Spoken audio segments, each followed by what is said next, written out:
Hello and welcome to a new episode of 20-Minute Playbook, where each week we sit down with an elite performer from iconic founders to world-renowned investors and best-selling authors to dive into everything from their daily routine to their favorite books, their superpowers, and even a favorite failure, all in less than 20 minutes. I'm Daniel Scrivner, and on the show today I sit down with crypto legend Joey Krug. Joey is a co-founder of Augur, which is a global no-limit betting platform for anything. He's also a co-founder of Eco, which has raised more than $86 million from A16Z, Lightspeed, and El Caterton, all to build a new type of bank built entirely on crypto rails. Joey's also the Co-CIO of Pantera Capital, which was founded by Dan Moorhead in 2013 and was the first institutional money manager in the crypto space.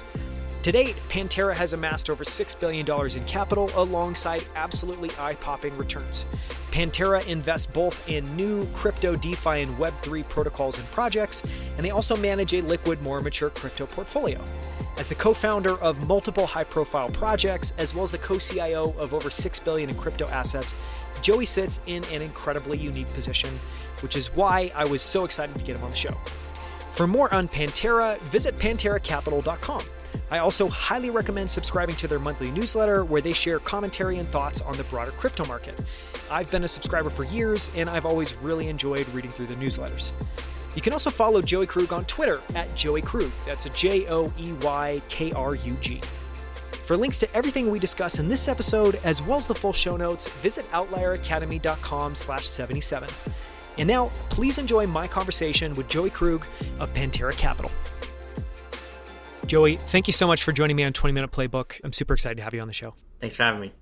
This should be a little bit shorter format than the long-form interview we did. We try to keep these episodes under 20 minutes. So let's go ahead and dive in. And the first question we always ask, and I'm super excited to hear your answer, is what you're fascinated or excited about. And this can be obviously in crypto. This can just be more broadly in the world. What things are on your mind? What things can't you stop thinking about? Yeah, I think outside of crypto, I would say like biotech stuff. I'm super fascinated by what's happening in that industry. Crypto and biotech are kind of like the two most interesting things to me.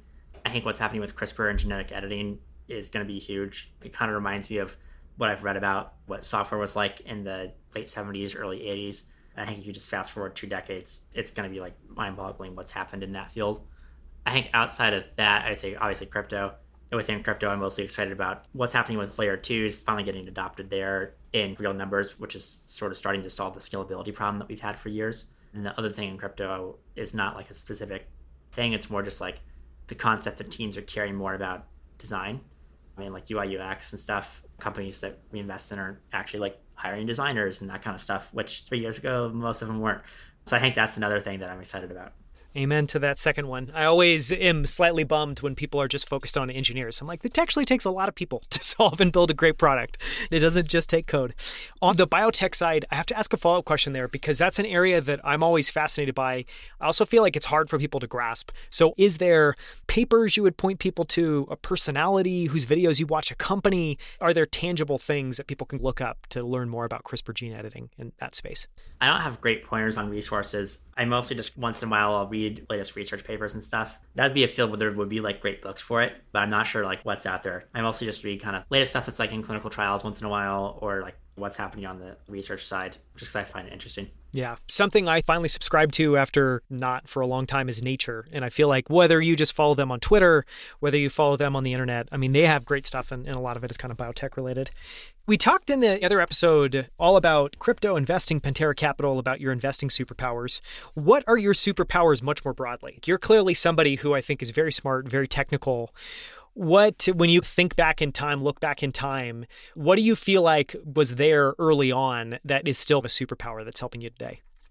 Probably just like synthesizing information and then making a decision quickly and like fairly aggressively, I think, which like works fairly well for investing, especially early stage investing where you have not that much data to go off of. Another kind of like way to explain that is like making decisions without much data is something I'm fairly comfortable doing. Some people are very uncomfortable with it. Like they want to wait to get every ounce of data possible to make a decision. I forget who said it, but there was some scientist or entrepreneur or somebody who said, you want to gather as much data as possible to make a decision at like the last possible like reasonable time you have to make it. It actually might have been a general or something. And I think most people, they get the last possible reasonable time part wrong. They often make the decision far too late than they should. And so I think one skill set I have is determining when the right time is. for those sorts of decisions. It's fascinating. I love that parallel universe where you're a general in some sort of an army. Maybe this is back in time. One thing I think is interesting is there's kind of this theme of just being really comfortable with risk. And that's something that I think is relatively unique. Where do you think that comes from? It might be like something like psychological from my childhood. Like my brother was hospitalized and very ill when I was really fairly young. I remember having to like do a bunch of research to try to figure out what drug could be used to basically make him get better. And at the time, my options were like be extremely sad and like give up, or just like keep like researching till late in the night every day. And I opted for the latter. And so I kind of view it as like that always feels much riskier compared to everything else. My brother almost dying always feels riskier than almost anything else. And so every other risk is all downhill from there. Every other risk is much more easy to get comfortable with compared to that one. It might go back to that, but I haven't thought about it too deeply. Yeah, it's beautifully said. Feels like the ultimate risk-setting exercise where you have this thing, this kind of moment very early on that I think calibrates your risk in a certain way. On the flip side of the coin, what do you feel like you struggle with, and how have you improved or worked around that over time? And this is just generally whether that's personally or professionally.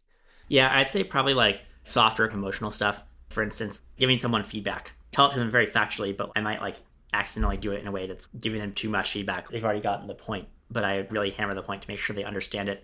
That's probably actually the main thing, is like the softer emotional stuff. And then the other thing I struggle with is just dealing with everything going on. I have a million meetings, a million emails, a million people pinging me about stuff all the time. I mean, it's a lot and it's kind of stressful. I handle that pretty well. Sometimes you'll have a day where like there's like 3 crises or fires that you need to solve at like midnight or 1 a.m. when you went to bed. You have a really long to-do list of stuff that you're going to hammer out, and then 3 fires pop up, so you can't do any of your to-do list that day because you're addressing the fires. Stuff like that. I think I handle it well, but it's stressful for sure, and like sometimes frustrating. Especially thinking about that in line with also, I know every single day you try to get through all your messages, all your emails. So you're kind of doing inbox zero in all these different places. You also have all these meetings. Obviously, I think part of that, at least my experience has been, is that kind of pressure ratchets up. You slowly adapt to that and you get more comfortable with that.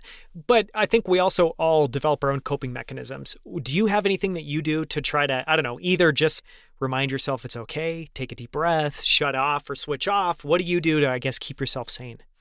I love listening to music, especially if I'm just like going through emails. I don't ever remember a scenario like where I was going through an email and it was like some extremely mentally challenging thing. So I think going through emails, you can kind of listen to music, and it's kind of a way to just do something that's kind of a bit rote in a way that's more exciting. I'll also go for walks and stuff. I live in Puerto Rico, so often I'll go for like a walk along the ocean. You can kind of hear the sound of the waves, and I'll usually like be like doing emails or something while I'm doing it, but it's still very relaxing, far more relaxing than like doing your emails in a chair. Yeah, that doesn't sound terrible. It doesn't sound like a terrible way to answer emails. On the kind of software and tool side, do you use any tools daily to manage your work, your email, task time? And that can either be software, or that can be physical things if you keep a physical to-do list. What does that look like for you on the tool side? Email-wise, I use Superhuman. I wouldn't get through most of my email if I didn't have it, I don't think. And then calendar, I just use the Apple Calendar. And then task management stuff, I tried everything over the years. There's this one that I liked for a while called Asana or something like that. Asana is okay. And then you have a million other ones that are, some are more engineering specific, some are more just like general task managers. I think the problem with task managers that I found is there's so many that I'm like invited to. If I opened all of them, I'd probably have like 10 tabs for each task manager for everything that I'm involved in or touching. And so I eventually like this year just kind of like said, screw that, and switched back to Apple Notes. Because for my own personal task management, I actually just use Apple Notes. And the reason is every other app, you have to log in sometimes you're logged out if you're like traveling or whatever. Sometimes the app takes 15, 20 seconds to load. I may have 2 seconds to like note something down, commit it to the notes, and then go back to what I need to be focused on.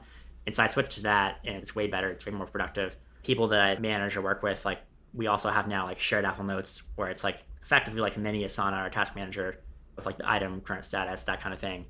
And it's way better because I can check on it 24/7, and it takes 2 to 3 seconds versus 30 seconds where like if it's 30 seconds, I'll like check it like at the end of the day and then like I might forget to do it. It's just a pain. So Apple Notes is great.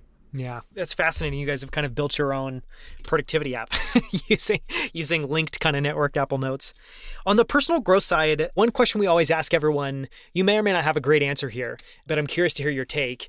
We always ask about a favorite failure. So something, and this can be in the vein of your background, this can be an investment that didn't work out. This can be a company or a protocol that you were a really big believer in that just didn't work out. This can be something super personal that you tried that didn't work out, but something that because it didn't work out propelled you in a better direction or taught you a lot of something valuable about the world. Any favorite failures come to mind? I actually keep like a list of big mistakes I've made so I don't forget them. I mean, one, like on the investing side, like I'd say my investing failures in the past have been like not investing in stuff because there were theoretical legal reasons why it didn't make sense to invest in it. And then like later the business model changed or the founders evolved or the legal landscape changed.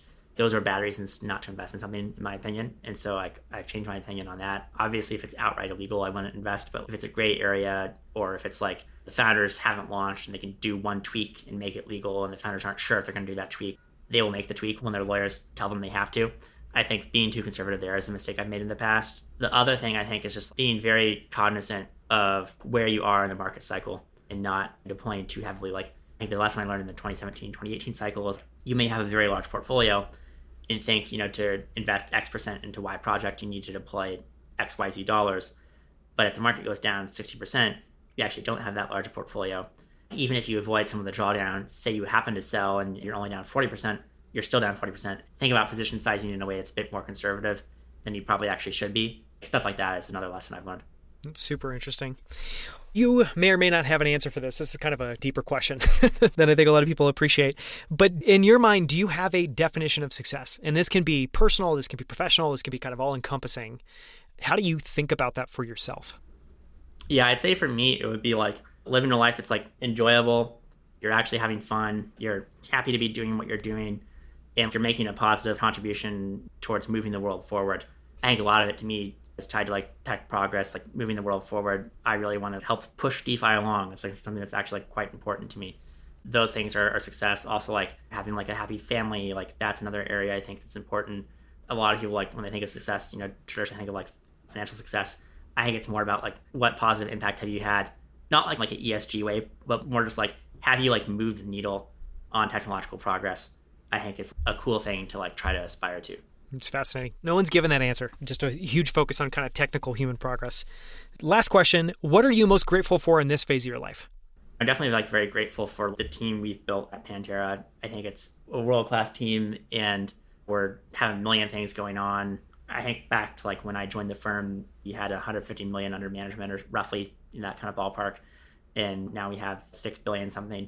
It's just insane scale. And the fact that everybody's working so hard and the fact that like people have managed to still stay sane throughout it. I'm thankful for the team that we have, I think, because what we do like wouldn't really work without the team behind us. So I think that's something I've been thinking about recently. Yeah, it's really well said. And obviously that's an incredible experience to go from 150 million to 6 billion and still stay in the firm. Well, thank you so much, Jody. I know people can find you on Twitter at Joey Krug. What is your website? Is it joeykrug.com? I may own that domain. I don't even know if I have anything on it right now. You can just find me on Twitter. Twitter's great, or email. Either of those are good. And I know people can also email you, especially if they have interesting projects, things they're working on in kind of DeFi crypto space at Joey and PanteraCapital.com. Thank you so much for joining me, Joey. It's been awesome. Thanks for having me. Thank you so much for listening. You can find links to everything we discussed, as well as the show notes and transcript for this episode at outlieracademy.com/77. For more from Joey, listen to his Infinite Games episode number 74, where we dive into everything from how he thinks about risk to the lessons he's learned from ex-Tiger Global trader Dan Moorhead and the crypto projects he's most excited about now. You can also find more incredible interviews with the founders of Superhuman, Levels, Rally, Common Stock, and Primal Kitchen, as well as best-selling authors and many of the world's smartest investors at outlieracademy.com. We have an amazing back catalog if you've never checked it out.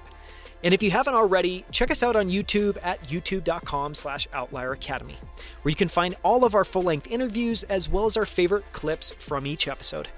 From our entire team at Outlier Academy, we hope you enjoyed the show, and we hope to see you right here next week on 20 Minute Playbook.